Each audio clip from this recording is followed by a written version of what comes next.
আসসালামু আলাইকুম বন্ধুরা, বিবিসি নিউজ .0 আপনাকে স্বাগতম। তো গত বৃহস্পতিবারে বগুড়া দুপচাঁচিয়ায় একটা চাঞ্চল্যকর ঘটনা ঘটে গেছে। উম্মে সালমা নামের এক নারীকে শ্বাসরোধে হত্যা করে তাকে আবার ডিপ ফ্রিজে রাখা হয়েছে এবং সেই ঘটনাতে তার নিজের ছেলে ফেঁসে গেছেন। তো এই সম্পূর্ণ ঘটনার অন্তরালে কারা এর সাথে জড়িত বা আদৌ তার ছেলে এই সম্পৃক্ত মানে এই ঘটনার সাথে সম্পৃক্ততা আছে কিনা তার, তো বিস্তারিত তুলে ধরবো আমি এই পর্যায়ে।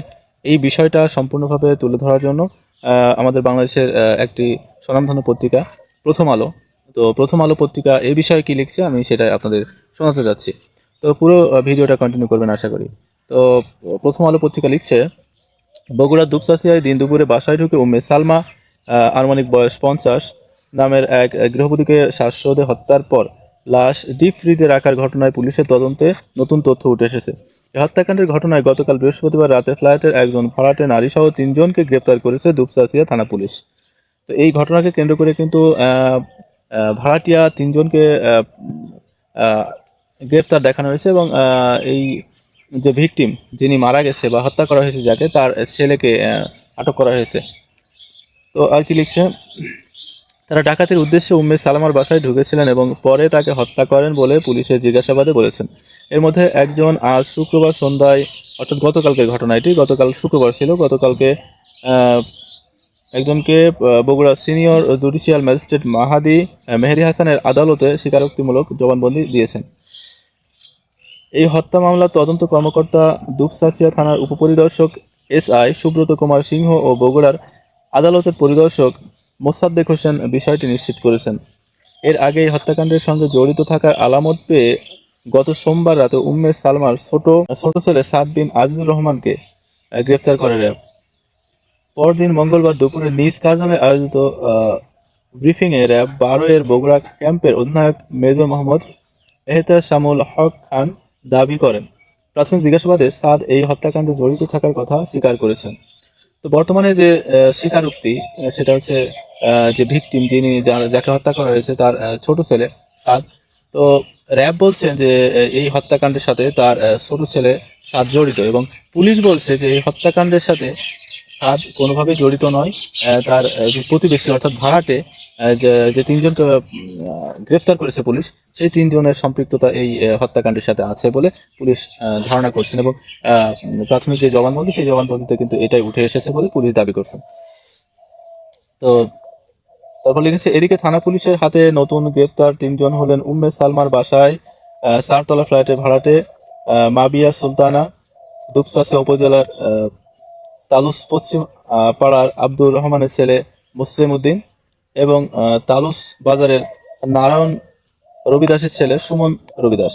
তো এই 3জনকে কিন্তু পুলিশ গ্রেপ্তার করেছেন এবং এই 3জন কিন্তু উম্মে সালমার বাসায় ভাড়া থাকতেন বলে জানা গেছে এবং পুলিশ দাবি করছেন যে এই 3জন এই হত্যাকাণ্ডের সাথে জড়িত এবং তারা উম্মে সালমার বাসায় ডাকাতি করতে গেছিলেন। তারপরে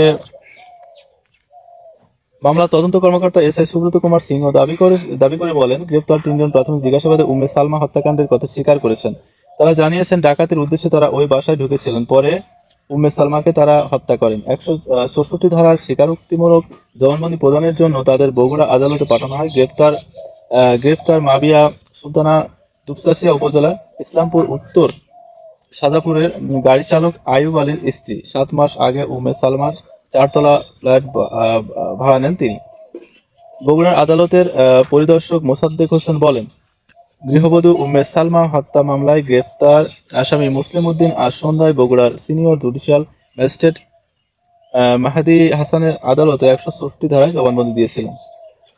তো এটুকুই ছিল নিউজ। তো দেখেন এখানে কিন্তু র্যাব যে কথা বলছেন প্রথমে, এই যে যিনি ভিকটিম, যিনি মারা গেছেন বা হত্যা করা হয়েছে যাকে, এই সাদ তার ছোট ছেলে।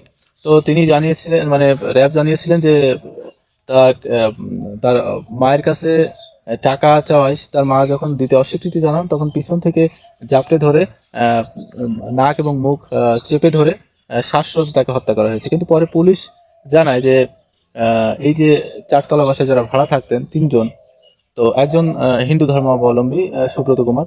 তো এই 3জনকে গ্রেফতার করে পুলিশ প্রাথমিক যে জিজ্ঞাসাবাদ, সেই জিজ্ঞাসাবাদে বলা হচ্ছে যে এই 3জন চক্রান্ত করে ডাকাতি করার উদ্দেশ্যেই এই উম্মে সালমার বাসায় ঢুকে এবং তাকে শ্বাসরোধে হত্যা করে। তো বর্তমানে কিন্তু র্যাবের যে প্রাথমিক পর্যায়ে র্যাব যে কথা জানিয়েছেন সেটার কিন্তু উল্টো মোড় নিয়েছে এই ঘটনাটি, এবং এই ঘটনাটি সারা বগুড়ার দুপচাঁচিয়ায় কিন্তু চাঞ্চল্য সৃষ্টি করেছে। তো বর্তমানে কিন্তু এই যে ঘটনাটির বর্ণনা আমি প্রদান করলাম, তো এতটুকুই জানা গেছে। তো পরবর্তীতে আরো যদি কেউ সম্পৃক্ততা থাকে বা যদি বিস্তারিত জানা যায় অবশ্যই আমি আপনাদের সামনে বলতে পারবো। তো আপনি যদি আমার চ্যানেল নতুন হয়ে থাকেন, নিত্য নতুন সংবাদ জানতে আমাদের চ্যানেলটি সাবস্ক্রাইব করে রাখতে পারেন এবং আমাদের সাথে থাকতে পারেন। ধন্যবাদ।